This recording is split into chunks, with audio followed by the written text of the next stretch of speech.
Yun, kararating lang natin galing ride. Medyo pawis. So, nagkikrave ako. Parang gugutom ako. Comfort food, guys. Pancit Canton. Pero with a twist to. Turo ko sa inyo Tingnan nyo.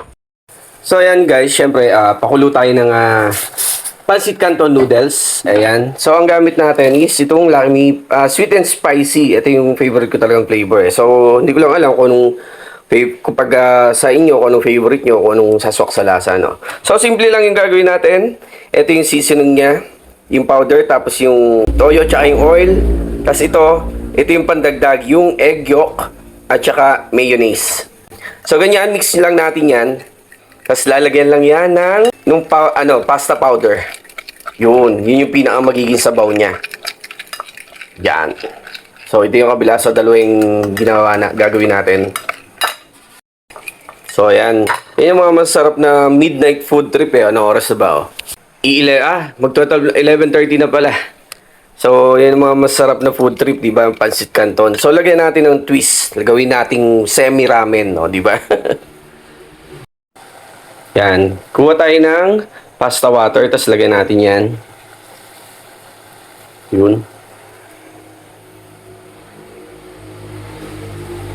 Yun. Yan.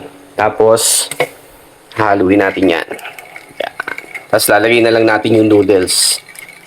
Yung iba, naglalagay ng Knorr seasoning. Ako hindi ako mahilig sa Knorr seasoning So, depende rin sa preference nyo kung anong gusto nyo, di ba?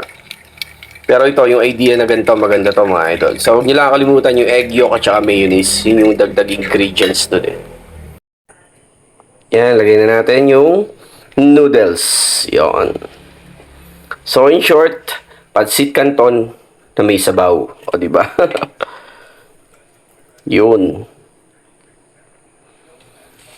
So, yun. Tikman nyo na rin at gawin nyo na to. Panalo yung sabaw nito pag hinigop nyo, promise.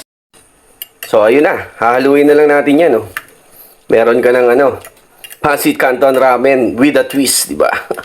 Sarap yan, guys. Promise, tikman nyo. Sarap ng sabaw niyan.